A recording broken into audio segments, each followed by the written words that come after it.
திருமணத்துக்குள்ள போகாதீங்க. ஓகேங்களா? ஏன் போகாதீங்க? அமர்நாத் விக்னேஷ் அண்ணன் டேட் எல்லாம் சொல்லிட்டீங்க. அரசு உயர் பதவியில் வேலை, டிஎன்பிசி வேலை கிடைக்குமா? புதன் தசையில் எப்படி இருக்கும்? யோகம் உண்டா? திருமணம் எப்போது நடைபெறும்? பணம் புகழ் சம்பாதிப்பேனா? நல்ல கேள்விதான். 28/3/97 அடிக்கடி தமிழ்நாட்டுக்கு வந்து அங்கே ஒரு கஸ்டம் ஆஃபீஸரே பழக்கமாயிட்டாருங்க திருச்சியில். 3:51 AM நெல்லை தமிழ்நாடு, நெல்லை கேரளா. துலாம் ராசி, இது கும்ப லக்னமாக இருக்கிறீங்க. கும்ப லக்னம் 1 டிகிரின்னு வருது. சரி, கேள்வி என்னன்னு கேட்கும் போது ஒரு விஷயம் சொன்னேன். சனி வந்து கொஞ்சம் சுபத்துவமாக இருக்குமோ ஜெயிலுடைய அமைப்புகள்ன்றது எனக்கு ஒரு பர்சனலான டவுட்டு.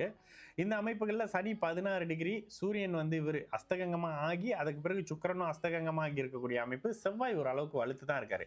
எந்த அமைப்புகள் இருந்தாலும் செவ்வாய்க்கு சிம்ம வீடு ஒரு நல்ல வீடு தான். நவாம்சத்தில் பாருங்க குருவோட வீட்டில் இருக்காரு. அதே நேரத்தில் சனியனுடைய சுபத்துவத்தையும் நீங்கள் இந்த இடத்துல லேசாக கணக்கு எடுக்கணும். ஆனால் இதில் இன்னொரு விஷயம் இருக்குது பிரதர். உங்களுடைய லக்னம், ஆனால் நீங்கள் துல்லியமாக 3:51 கொடுத்தனால கும்ப லக்னமாக இருப்பீங்க, கொஞ்சம் நிதானமான டைப்பாக இருப்பீங்கன்ற மாதிரி இருக்கட்டும். ரெண்டாவது, நெல்லையை விட்டு வெளியில் இருக்கணும். எங்கே இருக்கீங்கன்ற மாதிரியான விஷயத்த பாருங்க. ஓகேங்களா? நெல்லையை விட்டு வெளியில் இருக்கணும். புதன் தசை யோக தசையான்னு கேட்டிங்கன்னா, புதன் 8ஆம் அதிபதியாகத்தான் முதல்ல செயல்படுவார்னாலும் கூட புதனுக்கு சந்திர அதியோகம் நல்ல பூரண அமைப்புகள் இருக்குன்றதுனால இடம் மாற்றி பலன் செய்வார் பிரதர். புதன் தசை கெடுதல் பண்ணுமான்னு கேட்டிங்கன்னா 8ஆம் இடத்து தன்மையே செய்யும். முதலீடுகளை தவிர்த்துக்குங்க. ஓகேங்களா? அப்போ புதன் தசை வரணும். புதன் தசை வந்துருச்சு. ஓகே, புதன் தசை நடந்துகிட்டு இருக்கு. புதன் தசை கேது புக்தி கிட்டத்தட்ட மிக்ஸான பலன் தான் இருக்கும். புதன் தசையில சுக்கிரனும் அஸ்தகங்க அமைப்புகள் இருக்காரு. புதன் தசையில சூரியன் தான் பிரதர். நீங்க கும்பலக்கணமா இருந்தா புதன் தசை சூரிய புக்தியில திருமண அமைப்புகள் உங்களுக்கு நடக்கணும்னா புதன் தசை சூரிய புக்தி தள்ளி போகுது. புதன் தசை சுக்கிர புக்தி, சுக்கிரன் அஸ்தகங்கமா இருக்கிறாரு. அஸ்தகங்கம் பாபத்துவமும் வரும். ஆமா, இந்த இடத்துல சுக்கிரன் வந்து 1 டிகிரியில் அஸ்தகங்கமும் ஆகி பாபது பிரதர். புதன் தசை சுக்கிரன் புக்தியில திருமணத்துக்குள்ள போகாதீங்க. ஓகேங்களா? ஏன் போகாதீங்க அப்படின்னு சொல்றேன்னா, சுக்கிரன் கடுமையான பாபத்துவ அமைப்புகள்ல இருக்காரு. அப்ப சுக்கிரன் கிட்ட இருந்து எடுத்த விஷயங்கள் சூரியனுடைய புக்தியில தான் உங்களுக்கு கிடைக்கணும். கொஞ்சம் தாமதமான அமைப்புகள்ல திருமணம் கிடைக்கும்.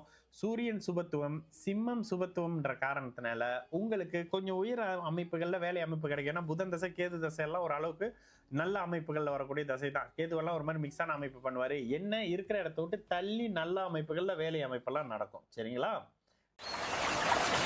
This is fabulous Aragaja oil. It keeps you energized, positive, and spiritually connected all day. It creates a divine aura around you and brings a natural, attractive presence wherever you go. Anyone around you will feel calm, comfortable, and drawn to your positive energy. Use fabulous Aragaja oil in diffusers, during rituals, or apply it for a sacred and divine experience.